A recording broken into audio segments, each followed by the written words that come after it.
guys, magandang araw po sa inyong lahat. Today, papakita ko na sa inyo kung paano gumagana itong fingerprint anti-carnap device na nagawa ko. So, please continue watching this video para makita nyo kung paano siya gumana sa ating sasakyan. And guys, ito ating fingerprint device, yung ating sensor, tapos itong ilaw natin, itong ating indicator light. Ang makina natin, hanggat hindi nakailaw itong indicator light na to, hindi yan aandar kahit itulak or kahit na yung quick starting using the ignition switch. So, hindi ko muna siya papasukan ng valid fingerprint para may pakita ko sa inyo na hindi aandar yung makina na yan.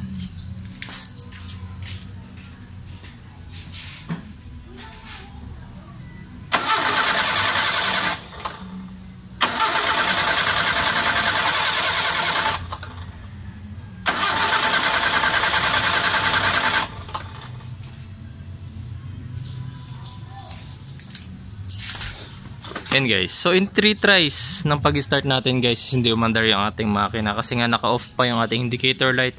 Meaning guys na hindi pa ina-access ng ating device na mag-start yung ating makina. Pero once mag-enter ako ng valid fingerprint, ayan, so nakailaw na siya. Tignan natin ngayon guys kung mapapastart na natin yung ating makina.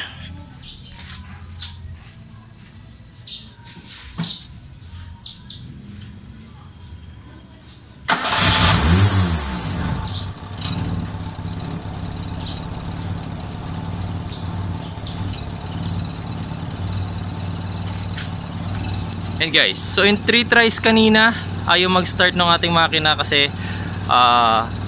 without permission ng ating device. Pero ngayon, 1 click lang, nag-start na yung ating makina. Ayan, umaandar na siya. Yung ating makina guys, na umaandar, pwede natin yan patayin dito sa device. Papasok lang natin yung ating valid na fingerprint. Ayan, namatay na yung ating makina. So, ganun lang kasimple guys yung kung paano gumagana itong ating ignition, ang ating fingerprint anti-carnap device na to. So, valid fingerprints ang kailangan niya para ma-activate siya. Tapos siya ngayon ang mag-activate sa ating makina para mag-start. So, without the valid fingerprints guys, is hindi under yung ating makina. So, yung accuracy ng itong fingerprint device na to, tulad niyan, 5 fingers ko gumagana.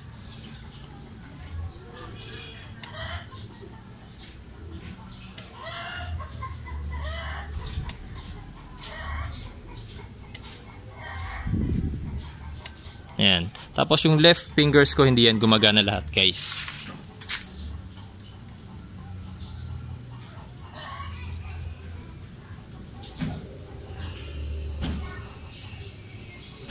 Ayan. So lahat ng fingers ko sa left is hindi naka-register dito sa aking device. So ganun siya ka-accurate. Ayan. So yung right fingers ko lang talaga guys ang kayang mag-activate and deactivate ng device na ito.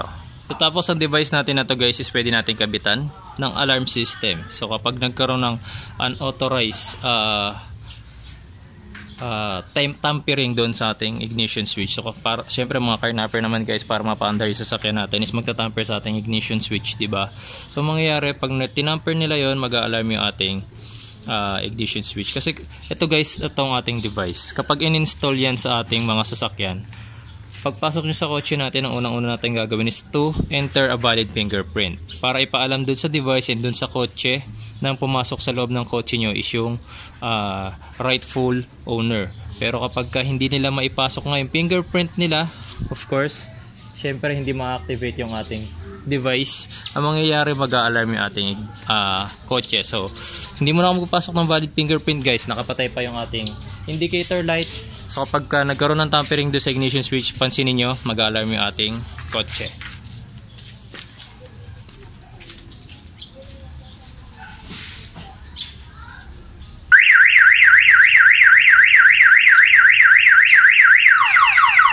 And guys, so hindi titigil yan hanggat hindi tayo nagpapasok ng valid fingerprint.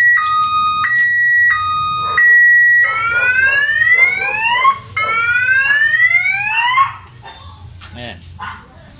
So, nakita nyo, nung pinasok na yung fingerprint ko, namatay na yung ating alarm system. So, ganun yung mangyayari guys kapag nagkaroon ng tampering do sa ignition switch nyo without entering yung ating valid fingerprint ng car owner. And guys, so napansin nyo nga pala kanina guys, nung nag-a-alarm na yung ating kotse, yung first try ko ng pag-activate ng thumb ko is hindi siya gumana kaagad kasi yun nga sinasabi ko sa inyo na itong ating fingerprint sensor is napaka-sensitive. Mapapansin nyo yan, finger ko, ayan, may mga dumi na siya kasi nga habang kinakabit ko yung alarm system kanina, nadumihan yung kamay ko. Ayan, so tas right thumb ko pa yung naghamit kung pang activate ng device, kaya nangyari hindi siya binasa agad ng sensor. So ganyan ka-accurate yung ating fingerprint sensor. Any dirt lang or any damage lang sa ating finger is hindi na niya babasahin. So dapat palang ginamit kong finger is yung hindi ko ito siguro itong ring finger o kaya yung small finger ko. Mga magtatanong nga pala, paano kung magkaibang tao yung mag-activate tapos ibang tao rin yung magde-deactivate nung device? So pwede ba yung mangyari? So actually guys, pwede yun. Kasi as long as naka-register sila pareho dun sa memory ng ating device, is i-recognize sila. So in this video, papakita ko sa inyo sa tulong ng wife ko, siya yung mag-activate ng device, tapos paanda rin niya yung makina, tapos after that ako naman yung magde-deactivate. Ayan, so nakapatay pa as of now yung ating indicator light. Ayan, so naka-register dito nga pala guys is yung right thumb ng aking wife. So faster.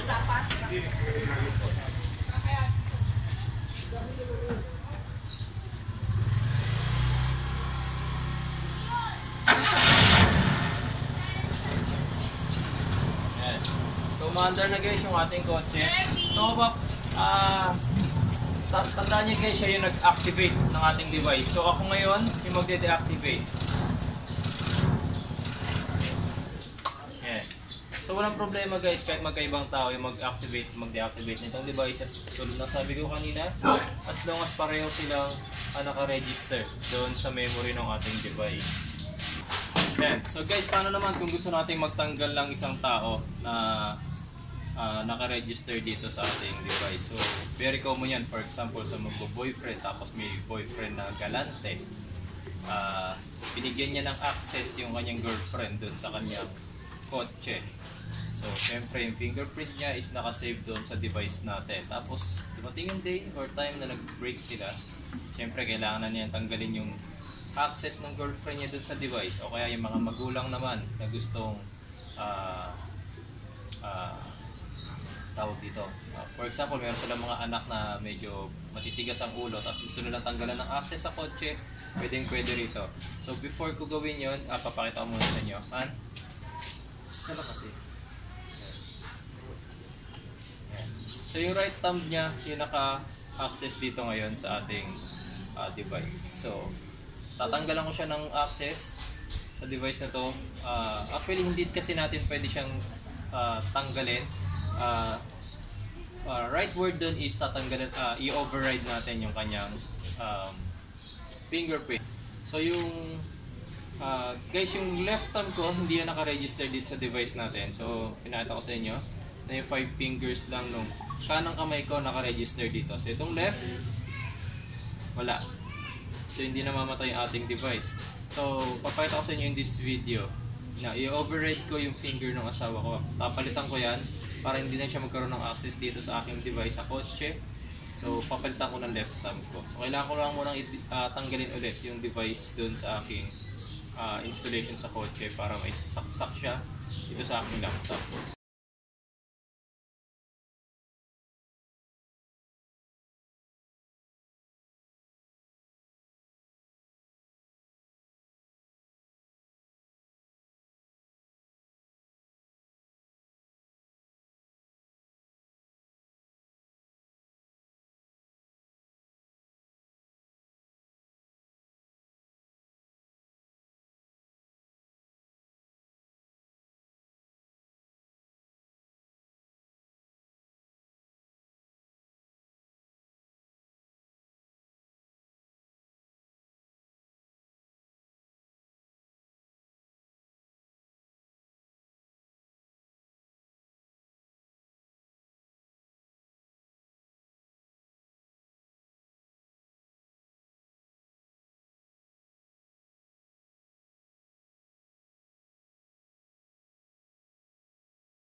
Hey guys, so na-program ko na ulit yung fingerprint device ko. So it will take only about 3 to 5 minutes para program yung fingerprint para sa pag-override ng isang fingerprint. Okay, so ngayon try na natin ulit kung papasok pa yung thumb ng aking wife. Right thumb. Yan. Mapapansin nyo guys, isa pa. Yan. So mapapansin nyo, hindi na gumagana yung device natin.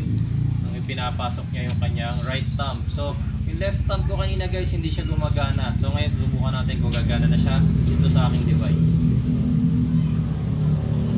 Yan. So gumagana na yung left thumb ko.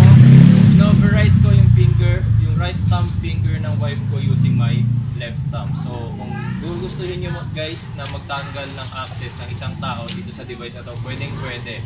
Kasi nga programmable naman yung ating device. So sa device na to, ang pwedeng ma-install na fingerprints is up to 120 fingerprints. So ako ang in-store ko rito is 5 fingerprints ko lang. So kayo, kung ang gagawin nyo is 10 fingerprint per person ang gagawin niyo. So ibig sabihin kung 120 ang capacity na fingerprint na pwedeng ma-store sa memory ng ating device, meron kayo 10 tao na pwedeng bigyan ng access dito sa ating device. Pero siguro naman hindi naman na necessary na kailangan 10 pa ang gawin yung fingerprint na naka-activate dito sa ating device. Tapos kung magtatanong kayo bakit kailangan 5 ang aking register, hindi ba pwedeng isa lang? Actually guys, pwede namang isa lang. So ako, kaya 5 ang aking ni-register na daliri dito sa aking device.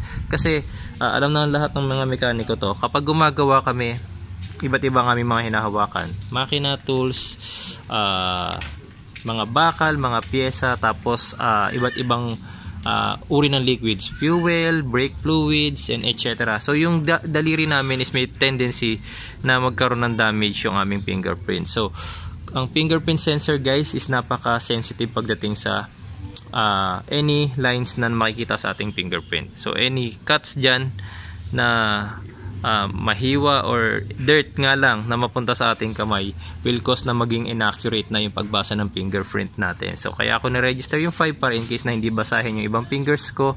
Ito kasing smallest finger ko tsaka itong ring finger ko.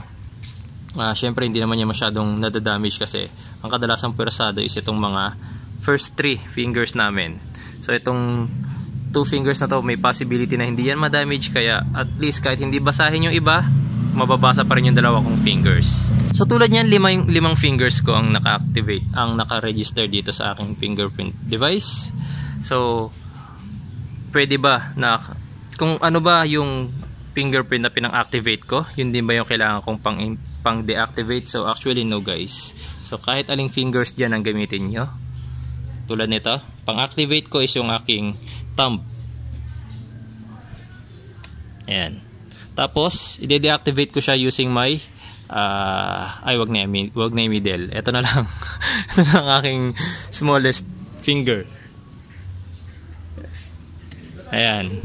So, makikita nyo guys, kahit na anong gamitin kong finger dyan, as long as same sila na naka-register sa aking device, pwede silang ipang-activate, pwedeng ipang-deactivate.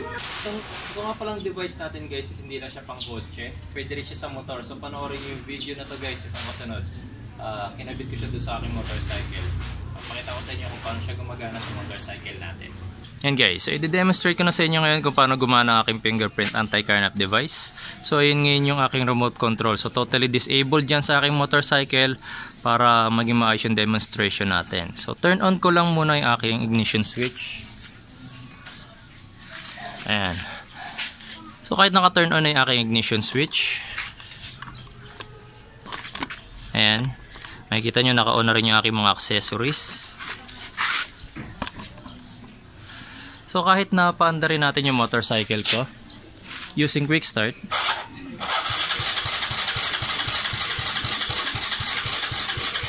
ayan. So ayaw niya mag-start kasi as of now nakapatay pa yung indicator ng aking anti-carnap device. Ito. So kahit kickstart guys, hindi yan naandar.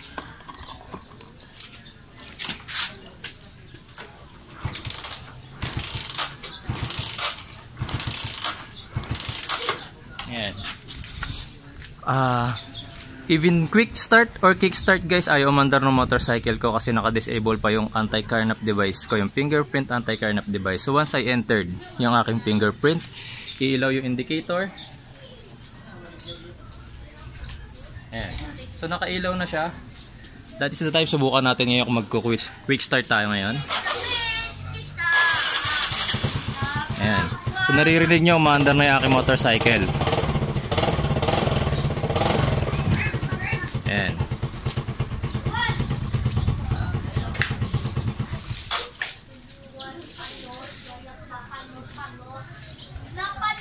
Ayan. So gumana siya ng quick start. Subukan naman natin ngayon yung kick start guys.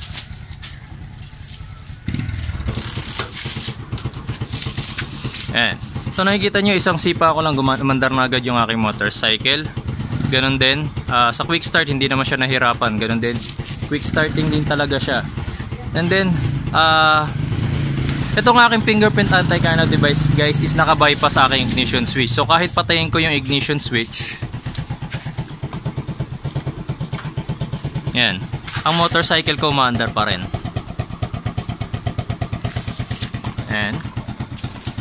So ang paraan para mapatay ngayon yung aking motorcycle is entering yung aking fingerprint. So pag namatay yung ilaw na to, mamamatay din yung aking motorcycle. Ayan guys. So ganun gumagana yung aking fingerprint anti-carnap device. Shoutout muna ako kay Aaron, tapos kay Barcode 424, si Josh De La Cruz Vlog. So vlogger din to sigurado. Tapos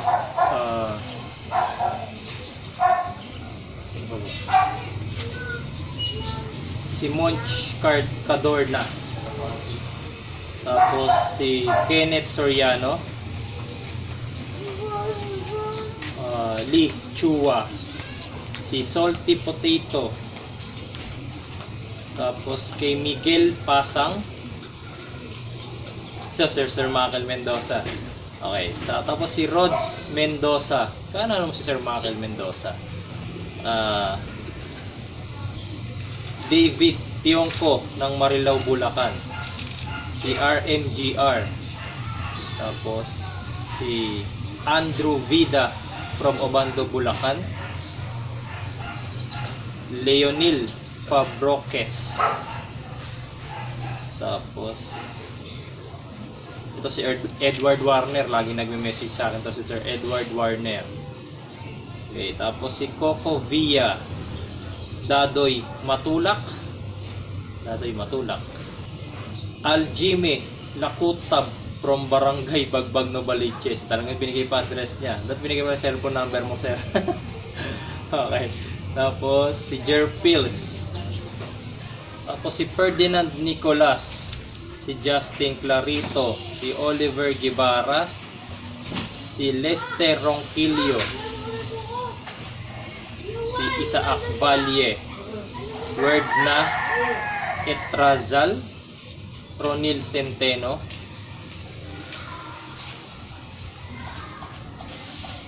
Dan Michael Agacoskos, okay, si John Chris Di Maangay, si Johnny Angoring. Okay, tapos Alan Anthony Cheng, si Sir Maximilian Sembilio. Ito, binisita na niya ako dito, nagpagawa na siya sa akin ng kotse. Sir Max, kamusta? Tapos sino pa ba? Si Vincent Levy Angelo Magbohos, si Ryan Anthony Sarenas, si Tots Arellano, and then Tabsi Boy, tama. John Raiden, si Word na Etrazal. Ito, nabanggit ko na ito kanina.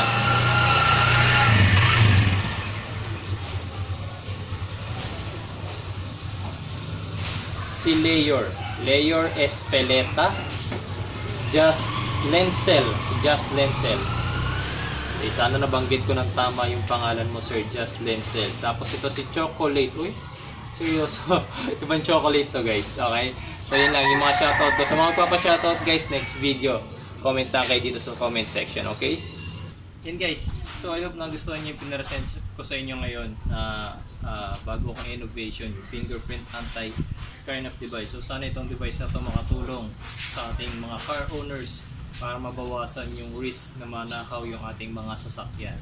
So salamat guys sa panonood and please continue supporting my channel. Kita-kita po tayo sa susunod ko pong video. Salamat po!